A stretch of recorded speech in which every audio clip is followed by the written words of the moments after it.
तो स्वागत है फ्रेंड आप सभी का। आप लोगों से एक रिक्वेस्ट है कि आप लोग वीडियो पे सपोर्ट नहीं दिखाते हैं। काफ़ी मेहनत लगती है दोस्तों वीडियो को बनाने में, तो प्लीज़ आप लोग सपोर्ट दिखाया करें। तो देखिए आज का पहला प्रश्न है हमारा, निम्न में से कौन सी एक महान झील यानी ग्रेट लेक के समूह का हिस्सा है। बताएंगे कि इनमें से चारों ऑप्शन में से कौन सा महान झील का हिस्सा है। तो आपका सही जवाब होगा ऑप्शन सी, मिशिगन झील। आगे देखिए दोस्तों, हम लोग जानेंगे महान झील के बारे में, लेकिन उससे पहले हम लोग चारों ऑप्शन को देख लेते हैं। तो सबसे पहला ऑप्शन है टीटीकाका झील। यह झील स्थित है पेरू और बोलिविया की सीमा पर। अगला है बैकाल झील। बैकाल झील स्थित है रूस में और यह दुनिया की सबसे गहरी झील है। अगला है मिशिगन झील। मिशिगन झील उत्तरी अमेरिका में स्थित है। अगला है वॉन झील। वॉन झील यह स्थित है तुर्की में और वॉन झील दुनिया की सबसे खारे पानी वाली झील है। तो आप लोग ध्यान में रखेंगे। चलिए फ्रेंड, अब हम लोग आगे देखते हैं ग्रेट लेक यानी महान झील के बारे में। आखिर महान झील बोलते किसे हैं। तो देखिए पहला पॉइंट है इसका कि महान झील उत्तरी अमेरिका में कनाडा और संयुक्त राज्य अमेरिका बॉर्डर पर स्थित झीलों का समूह है।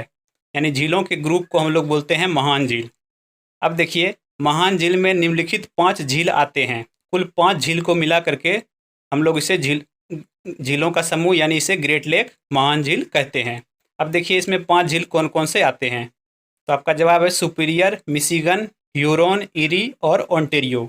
ये 5 झील महान झील कहलाते हैं। ठीक है फ्रेंड, तो आई होप आप लोग समझ पाए होंगे कि महान झील कौन कौन सा होता है। बढ़ते हैं हम लोग आगे। आगे देखिए हम लोग क्विक रिवीजन करते हैं। सबसे पहले भगवान महावीर के ऊपर। भगवान महावीर जो कि जैन धर्म के 24वें तीर्थंकर थे। तो सबसे पहले देखिए जन्म की बात करें तो महावीर के जन्म हुई थी 599 ईसा पूर्व वैशाली बिहार में। इनकी मृत्यु हुई थी 527 ईसा पूर्व 72 वर्ष की आयु में। अगला आता है महावीर की माता का नाम त्रिशला। इनके पिता का नाम था सिद्धार्थ। इनकी पत्नी थी यशोदा और इनकी एक पुत्री थी जिनका नाम था प्रियदर्शना और इनके दामाद थे जमाली। ठीक है, आगे देखिए है कैवल्य यानी ज्ञान की प्राप्ति। तो ज्ञान की प्राप्ति इन्हें हुई थी 42 वर्ष की आयु में। और इनके कुछ अन्य नाम भी हैं जैसे वीरा, सन्मति, वर्धमान, अतिवीरा और ज्ञानपुत्र। ये सारे इनके अन्य नाम हैं। अगला देखिए महावीर के पहले उपदेश की भाषा। तो पहले उपदेश की भाषा थी पाली। पाली में उन्होंने अपना पहला उपदेश दिया था। चलिए आगे देखते हैं। आगे देखिए है जैन धर्म के 5 महाव्रत। कौन कौन से हैं। अहिंसा, सत्य, औस्तेय यानी चोरी ना करना। आगे है अपरिग्रह यानी अपवित्र संपत्ति और अगला है ब्रह्मचर्य। तो ये 5 जैन धर्म के महाव्रत हैं, ध्यान में रखेंगे। बढ़ते हैं अगले प्रश्न पे। अगला प्रश्न देखिए दोस्तों, किस युद्ध से भारत में मुगल साम्राज्य की नींव पड़ी। देखिए वीडियो काफ़ी डिटेल में है, तो आप लोग एंड तक वीडियो को जरूर देखिए और थोड़ा वीडियो पे सपोर्ट दिखाया करें, कमेंट जरूर किया करें, लाइक किया करें। तो देखिए मुगल साम्राज्य की नींव पड़ी थी। इसका सही जवाब होगा ऑप्शन डी, पानीपत के प्रथम युद्ध से। पानीपत के प्रथम युद्ध से। आइए हम लोग एक एक ऑप्शन को देखते हैं। सबसे पहला ऑप्शन है तालीकोटा का युद्ध। तालीकोटा का युद्ध देखिए 1565 में हुआ था। तालीकोटा का युद्ध दरअसल दक्कन सल्तनत और विजयनगर साम्राज्य के बीच हुआ था। और ये जो युद्ध हुआ था यह राक्षस तंगड़ी नामक गांव के पास इस युद्ध को लड़ा गया था। और इस युद्ध के कारण क्या हुआ था, विजयनगर साम्राज्य का अंत। इस युद्ध के कारण विजयनगर साम्राज्य का अंत हो गया था। अगला ऑप्शन देखिए प्लासी का युद्ध। प्लासी का युद्ध 1757 में हुआ था, बंगाल के नवाब सिराजुद्दौला और रॉबर्ट क्लाइव के बीच में। इसमें सिराजुद्दौला हार गया था अपने सेनापति मीर जाफर की गद्दारी के कारण और इसमें अंग्रेजों की यानी रॉबर्ट क्लाइव की जीत हुई थी प्लासी के युद्ध में, जो कि 1757 में लड़ा गया था। अगला आता है ऑप्शन सी, हल्दी घाटी का युद्ध। हल्दी घाटी का युद्ध 1576 में लड़ा गया था अकबर और महाराणा प्रताप के बीच में। इसमें देखिए अलग अलग इतिहासकार अलग अलग बातें बोलते हैं। किसी का मानना है कि अकबर ने इस युद्ध को जीता था और किन्हीं का मानना है कि महाराणा प्रताप ने इस युद्ध को जीता था। तो इसमें कोई भी निर्णायक फैसला नहीं आया है। अगला देखिए आता है पानीपत का प्रथम युद्ध। यह हुआ था 1526 में इब्राहिम लोदी और बाबर के बीच में। इस युद्ध के कारण लोदी वंश का अंत हुआ था और बाबर ने नींव रखी थी मुगल वंश की। ठीक है, बढ़ते हैं आगे। अगला देखिए, तरल से भरे हुए बीकर का तल किस कारण से कुछ ऊपर उठा हुआ दिखाई देता है। आगे हम लोग इसका पूरा डिटेल भी देखेंगे। तो इसका जो सही जवाब है उठा हुआ दिखाई देना, इसका कारण होता है अपवर्तन, यानी ऑप्शन बी इसका राइट आंसर होगा। आइए अब हम कुछ एग्जाम्पल देखते हैं। तो सबसे पहला देखिए है अपवर्तन का उदाहरण। तो अपवर्तन में देखिए कौन कौन से उदाहरण आते हैं। सबसे पहला देखिए, जल में डूबी हुई छड़ का टेढ़ा दिखाई देना, यह अपवर्तन का उदाहरण है। आगे आता है जल में डूबी मछली का वास्तविक गहराई से ऊपर उठा हुआ दिखाई देना, यह भी अपवर्तन का उदाहरण है। आगे एक और है तारों का टिमटिमाना, यह भी अपवर्तन के उदाहरण में ही आता है। ठीक है, तो तीनों अपवर्तन का उदाहरण है, ध्यान में रखेंगे। अगला देखिए है पूर्ण आंतरिक परावर्तन। तो पूर्ण आंतरिक परावर्तन का सबसे पहला एग्जाम्पल है हीरे का चमकना, यह पूर्ण आंतरिक परावर्तन यानी टोटल इंटरनल रिफ्लेक्शन का एग्जाम्पल है। अगला एग्जाम्पल देखिए, कांच के चटके हुए भाग का चमकीला दिखाई देना। ठीक है, कांच के चटके हुए भाग का चमकीला दिखाई देना। अगला है रेगिस्तान में मरीचिका का दिखाई देना। ठीक है, तो ये तीनों पूर्ण आंतरिक परावर्तन के एग्जाम्पल हैं। अब आगे देखिए है प्रकीर्णन का उदाहरण। तो प्रकीर्णन में सबसे पहला आता है सूर्य का लाल दिखाई देना। फिर अगला आता है आकाश का नीला दिखाई देना। फिर आगे है समुद्र का पानी नीला दिखाई देना। तो ये तीनों प्रकीर्णन के एग्जाम्पल हैं, काफ़ी इंपॉर्टेंट है, सारे ध्यान में रखेंगे। बढ़ते हैं आगे। अभी तक यदि आपने वीडियो को लाइक नहीं किया है तो लाइक ज़रूर करें। अगला प्रश्न देखिए, अकबर के शासन में महाभारत का फारसी भाषा में अनुवाद किया गया था, वह किस नाम से जाना जाता है। तो महाभारत का फारसी में जो अनुवाद हुआ था उसको हम लोग जानते हैं रज्मनामा के नाम से। रज्मनामा कहलाता है फारसी भाषा में। ठीक है, आइए अब हम इसका कुछ डिटेल आगे जानते हैं। आगे देखिए दिया हुआ है अकबर के समय विभिन्न पुस्तकों का फारसी में अनुवाद। तो देखिए अकबर के समय में बहुत सारा अनुवाद किया गया था। तो सबसे पहला देख रहे हैं बदायूनी ने किया था रामायण का। बदायूनी ने रामायण का फारसी भाषा में अनुवाद किया था। सारे फारसी भाषा में अनुवाद वाला ही है। ठीक है, अगला देखिए है राजा टोडरमल। राजा टोडरमल ने भागवत पुराण का फारसी भाषा में अनुवाद किया था। अगला है इब्राहिम सरहिदी, इन्होंने अथर्ववेद का किया था। आगे है फैजी। फैजी ने गणित की पुस्तक लीलावती का फारसी भाषा में अनुवाद किया था। अगला है अब्दुल रहीम खाने खाना, इन्होंने तुजुक ए बाबरी का अनुवाद किया था फारसी भाषा में। अगला है मौलाना शाह मोहम्मद शाहबादी, इन्होंने कश्मीर के इतिहास पर आधारित पुस्तक राज तरंगनी का फारसी भाषा में अनुवाद किया था। ठीक है, ध्यान में रखेंगे। बढ़ते हैं आगे। काफ़ी देखिए इंपॉर्टेंट है वीडियो, तो आप लोग एंड तक बने रहिए, बहुत कुछ आपको सीखने के लिए मिलेगा। देखिए अगला प्रश्न है तैमूर लंग ने किसके शासनकाल में भारत पर आक्रमण किया। तो आपका सही जवाब हो जाएगा ऑप्शन बी नसरुद्दीन महमूद तुगलक। इनके समय में तैमूर लंग ने भारत पर आक्रमण किया था। आइए आगे देखते हैं अगला प्रश्न, मुगल काल में निम्नलिखित बंदरगाहों में से किसको बाबुल मक्का कहा जाता है। तो बाबुल मक्का कहते हैं सूरत को। Option B is the right answer, Surat को बोला जाता है बाबुल मक्का। अगला प्रश्न देखिए, पानीपत की दूसरी लड़ाई निम्नलिखित में से किसके बीच हुई थी। तो पानीपत का जो सेकेंड वॉर हुआ था यह हुआ था अकबर और हेमू के बीच में। हेमू यानी हेमचंद्र विक्रमादित्य, इन दोनों के बीच में पानीपत का दूसरा लड़ाई हुआ था। आइए अब हम लोग पानीपत का डिटेल जानते हैं आगे। देखिए पानीपत का कुल 3 युद्ध हुआ था, जिसमें से सबसे पहला जो युद्ध है वह हुआ था बाबर और इब्राहिम लोदी के बीच में। इस युद्ध के कारण क्या हुआ था, लोदी वंश का एंड हुआ था और बाबर ने भारत में मुगल साम्राज्य की नींव रखी थी। यह युद्ध हुआ था 21 अप्रैल 1526 को। ठीक है, इसमें इब्राहिम लोदी जो है मारा गया था। आगे देखते हैं सेकेंड वाला युद्ध। तो ठीक है, और इसमें जीत हुआ था बाबर का, ध्यान में रखेंगे। अगला युद्ध है पानीपत का दूसरा युद्ध, यह हुआ था अकबर और हेमचंद्र उर्फ हेमू के बीच में 5 नवंबर 1556 को। इसमें जीत हुई थी अकबर की। ठीक है, इसमें अकबर जीता था और हेमचंद्र उर्फ हेमू के आंख में तीर लग गई थी, इस कारण से इस युद्ध को अकबर ने जीत लिया था। आगे देखिए पानीपत का तीसरा युद्ध। पानीपत का तीसरा युद्ध यह हुआ था अफगान और मराठा के बीच में। अफगान की तरफ से अहमद शाह अब्दाली और मराठा की तरफ से सदाशिव राव पेशवा थे। ठीक है, और इस युद्ध में जीत हुई थी अहमद शाह अब्दाली की। यह युद्ध 14 जनवरी 1761 को लड़ा गया था। बढ़ते हैं आगे। और इस युद्ध में मराठा की बुरी तरह से हार हुई थी। तो काफ़ी इंपॉर्टेंट है, पानीपत का युद्ध ध्यान में रखेंगे। बढ़ते हैं आगे। अगला देखिए, बीजापुर का गोल गुंबज किसका मकबरा है? तो गोल गुंबज मकबरा है यह आदिल शाह का, यानी ऑप्शन ए इसका राइट आंसर है। आइए अब हम कुछ देखते हैं मुगलों के मकबरे, यानी अलग अलग जो मुगल्स हैं उनके मकबरे कहाँ पर हैं। सबसे पहले है बाबर। बाबर का मकबरा है काबुल में। फिर अगला है अकबर। अकबर का मकबरा सिकंदरा में। हुमायूं। हुमायूं का मकबरा है दिल्ली में। और आगे है शेरशाह, इसका मकबरा है सासाराम में। आगे आता है शाहजहां। शाहजहां का मकबरा है आगरा में। जहांगीर, तो जहांगीर का मकबरा है लाहौर में। अगला आता है औरंगजेब, इसका मकबरा है दौलताबाद में।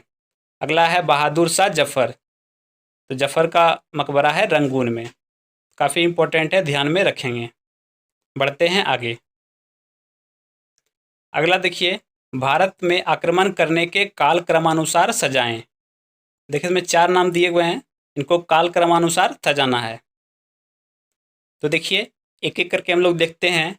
तो सबसे पहले जो आक्रमण किया था वो है चंगेज खां। 1220 से 1221 के बीच में चंगेज खां ने आक्रमण किया था। अगला आता है तैमूर लंग, 1398 में भारत पे आक्रमण किया था। इसके बाद आता है नादिर शाह। नादिर शाह ने 1739 में आक्रमण किया था। और इसके एंड में आता है अहमद शाह अब्दाली, इसने 1748 में आक्रमण किया था। तो इस कालक्रम अनुसार जो आपका सही जवाब होगा वह है ऑप्शन सी। ठीक है, ऑप्शन सी, यानी सबसे पहले चंगेज खां, फिर उसके बाद तैमूर लंग, फिर नादिर शाह और अहमद शाह अब्दाली एंड में। ठीक है, बढ़ते हैं आगे। आगे देखिए कुछ इंपॉर्टेंट जान लेते हैं इनके बारे में। तो नादिर शाह ने 1739 में भारत में आक्रमण किया और मुगल शासक मोहम्मद शाह के साथ लड़ाई लड़ी, जिसे हम करनाल का युद्ध कहते हैं। ठीक है, मुगल शासक मोहम्मद शाह के साथ लड़ाई हुई नादिर शाह की, जिसे हम लोग करनाल के युद्ध के नाम से जानते हैं। ठीक है, अगला पॉइंट देखिए, अहमद शाह अब्दाली नादिर शाह का एक योग्य सेनापति था। 1748 तथा 1767 ईस्वी के बीच अहमद शाह अब्दाली ने हिंदुस्तान के विरुद्ध 7 चढ़ाइयाँ की थी। उसने पहला आक्रमण 1748 में पंजाब पर किया, जो असफल रहा था। और 1749 में उसने पंजाब पर दूसरा आक्रमण किया और वहाँ के गवर्नर मुइन मुल्क को परास्त किया। ठीक है, आगे देखिए, आगे है तुगलक वंश के अंतिम शासक नसरुद्दीन महमूद के समय 1398 में तैमूर ने भारत पर आक्रमण किया था। यह आक्रमण तुगलक वंश के लिए घातक सिद्ध हुआ था। आई होप आप लोगों को ये सारा डिटेल पसंद आया होगा। अगला देखिए, चंगेज खां मंगोलिया का शासक था। उसका वास्तविक नाम तैमूचिन था। इल्तुतमिश के शासन में उसने भारत पर आक्रमण किया था। तो ये अलग अलग व्यक्तियों के नाम थे जिसने अलग अलग व्यक्तियों के काल में आक्रमण किया था। ठीक है, बढ़ते हैं आगे। अगला प्रश्न देखिए दोस्तों, किसके समय में मलिक मोहम्मद जायसी ने पद्मावत की रचना की थी? तो आपका सही जवाब है ऑप्शन डी, शेरशाह। आगे देखिए, इनमें से कौन सही नहीं है? यहाँ पे देखिए सिंधु घाटी सभ्यता का स्थल और उससे संबंधित नदी दी गई है। जैसे हड़प्पा है रावी नदी, मोहनजोदड़ो सिंधु नदी, कालीबंगा तुंगभद्रा नदी और लोथल भोगवा नदी। तो बताना है कौन सा इसमें से गलत है। तो आपका जो सही जवाब होगा वो होगा ऑप्शन सी, कालीबंगा जो है वो तुंगभद्रा नदी के किनारे स्थित नहीं है। कालीबंगा के किनारे स्थित नदी है घग्गर, ध्यान में रखेंगे। ठीक है, कालीबंगा घग्गर नदी के किनारे स्थित है। और सारे ऑप्शन बिल्कुल राइट हैं। बढ़ते हैं आगे। अगला देखिए, आजीवक संप्रदाय के संस्थापक कौन थे? तो आपका सही जवाब है ऑप्शन बी, मखली गोसाल। ये आजीवक संप्रदाय के संस्थापक थे। आगे देखिए, शेरशाह के बचपन का नाम था। तो शेरशाह के बचपन का नाम था फरीद खां, यानी ऑप्शन ए इसका राइट है। आगे बढ़ते हैं। आगे देखिए फ्रेंड, हम लोग क्विक रिवीजन करते हैं प्रमुख वंश और संस्थापक और उससे जुड़ी राजधानी के बारे में। ठीक है, तो सबसे पहले देखिए आता है हर्यक वंश। हर्यक वंश के संस्थापक हैं बिंबिसार और राजधानी थी राजगिरी या पाटलिपुत्र। अगला आता है शिशुनाग वंश, इसके संस्थापक थे शिशुनाग और राजधानी है वैशाली। आगे आता है नंद वंश, इसके संस्थापक महापद्मनंद और राजधानी थी पाटलिपुत्र। आगे आता है मौर्य वंश, मौर्य वंश के संस्थापक चंद्रगुप्त मौर्य और राजधानी थी पाटलिपुत्र। आगे आता है शुंग वंश, संस्थापक थे पुष्यमित्र शुंग और राजधानी है पाटलिपुत्र। आगे देखिए है कण्व वंश, कण्व वंश के संस्थापक है वासुदेव और राजधानी है पाटलिपुत्र। अगला आता है सातवाहन वंश, इसके संस्थापक है सिमुक और राजधानी है प्रतिष्ठान। सातवाहन की राजधानी है प्रतिष्ठान। अगला कुषाण वंश, कुषाण वंश के संस्थापक कुजुल कडफिसेस और राजधानी है पेशावर या पुरुषपुर। अगला देखिए गुप्त वंश, गुप्त वंश के संस्थापक श्रीगुप्त और राजधानी है पाटलिपुत्र। आगे आता है हून वंश, हून वंश के संस्थापक है तोरमान और राजधानी थी सियालकोट या साकल। अगला है पुष्यभूति वंश, पुष्यभूति वंश के संस्थापक नरवर्धन और राजधानी है थानेश्वर और कन्नौज। अगला है पल्लव वंश, तो पल्लव वंश के संस्थापक सिंहवर्मन चतुर्थ और राजधानी थी कांचीपुरम। ठीक है दोस्तों, तो ध्यान में रखेंगे, काफ़ी इंपॉर्टेंट है। आगे देखिए फ्रेंड, धर्मद का युद्ध निम्न में से किनके बीच लड़ा गया था? तो यह युद्ध हुआ था औरंगजेब और दारा सिकों के बीच में, धर्मद का युद्ध। अदर ऑप्शन की बात करें तो पहला देखिए है मोहम्मद गौरी और जयचंद। यह मोहम्मद गौरी और जयचंद के बीच में लड़ा गया था चंदावर का युद्ध, जो कि 1194 में लड़ा गया था। देखिए फ्रेंड्स, आपको मैं थोड़ा बता देता हूँ कि चंदावर के युद्ध से पहले दो लड़ाइयाँ लड़ी गई थी, तराइन का प्रथम युद्ध और तराइन का द्वितीय युद्ध, सन 1191 और 1192 में मोहम्मद गौरी और पृथ्वीराज चौहान के बीच में। और यहाँ से पहले युद्ध में पृथ्वीराज चौहान ने मोहम्मद गौरी को छोड़ दिया था, लेकिन अगले युद्ध में यही उन्होंने बड़ी गलती कर दी थी और अगले युद्ध में मोहम्मद गौरी ने पृथ्वीराज चौहान को बंदी बना लिया। ठीक है, और अगला इसके बाद फिर आता है मोहम्मद गौरी और जयचंद का युद्ध, जो कि चंदावर का युद्ध कहलाता है 1194 में। अगला ऑप्शन है औरंगजेब और दारा सिकों के बीच में। तो इनके बीच जो युद्ध हुआ था वह धर्मद का युद्ध, और यह लड़ा गया था 15 अप्रैल 1658 को, ध्यान में रखेंगे। और औरंगजेब और दारा सिकों ये दोनों भाई ही थे, है ना, ये दोनों भाई थे, शाहजहां के दोनों पुत्र थे, जिसमें से दारा सिकों बड़ा था और औरंगजेब छोटा था। तो यह युद्ध कहलाता है धर्मद का युद्ध। अगला देखिए ऑप्शन सी है बाबर और अफगान। यहाँ पे अफगान से मतलब है इब्राहिम लोदी का। तो बाबर और इब्राहिम लोदी के बीच का जो युद्ध हुआ था वो आप लोग जानते हैं, पानीपत का पहला युद्ध, जो कि 1526 में लड़ा गया था। आई होप आप लोगों को ये सारे डिटेल पसंद आ रहे होंगे। तो अभी तक वीडियो को लाइक नहीं किया है तो लाइक जरूर करें। बढ़ते हैं आगे। आगे देखिए, निम्न में से असत्य चुने। बताना है इसमें कि कौन सा युद्ध जो है इसमें से मतलब दो के बीच लड़ा जो गया है वो रॉन्ग है, असत्य को पहचानना है। तो इसमें देखिए जो रॉन्ग ऑप्शन है वो है ऑप्शन सी, चंदेरी का युद्ध बाबर और राणा संगा, ये जो है गलत है। ठीक है, चंदेरी का युद्ध जो है ये बाबर और मेदिनी राय के बीच में लड़ा गया था। ठीक है, बाबर और मेदिनी राय के बीच में, ध्यान में रखेंगे। और बाबर और राणा संगा के जो बीच युद्ध लड़ा गया था वह युद्ध था खानवा का युद्ध, जो कि 1527 में लड़ा गया था। आइए हम लोग अदर ऑप्शन की बात करते हैं। तो पहला है चौसा का युद्ध, जो कि हुमायूं और शेरशाह के बीच में लड़ा गया था। ठीक है, यह युद्ध 1539 में लड़ा गया था और इसमें जीत हुई थी शेरशाह की। ठीक है, इसमें जीत हुई थी शेरशाह की। अगला युद्ध देखिए चंदावर का युद्ध, यह मोहम्मद गौरी और जयचंद के बीच लड़ा गया था 1194 में। अगला आता है आपको बताया ही चंदेरी का युद्ध, यह हुआ था 1528 में बाबर और मेदिनी राय के बीच में। अगला है हल्दी घाटी का युद्ध, यह अकबर और महाराणा प्रताप के बीच में हुआ था 1576 में। बढ़ते हैं आगे फ्रेंड्स। अगला फ्रेंड देखिए क्वेश्चन, सूफी संत मोहिउद्दीन चिश्ती किसके शासनकाल में राजस्थान आए थे? तो आपका सही जवाब होगा ऑप्शन ए, पृथ्वीराज चौहान। पृथ्वीराज चौहान के शासनकाल में राजस्थान आए थे। तो आज के लिए बस यहीं तक था फ्रेंड। आई होप आप लोगों को वीडियो पसंद आया होगा। यदि वीडियो अच्छा लगा हो तो लाइक कर दें, दोस्तों में शेयर जरूर करें, और हाँ, वीडियो पे कमेंट जरूर किया करें। एंड स्क्रीन पे आप लोगों को वीडियो दिख रही होगी, उस पर क्लिक करके जरूर वीडियो देखें। धन्यवाद।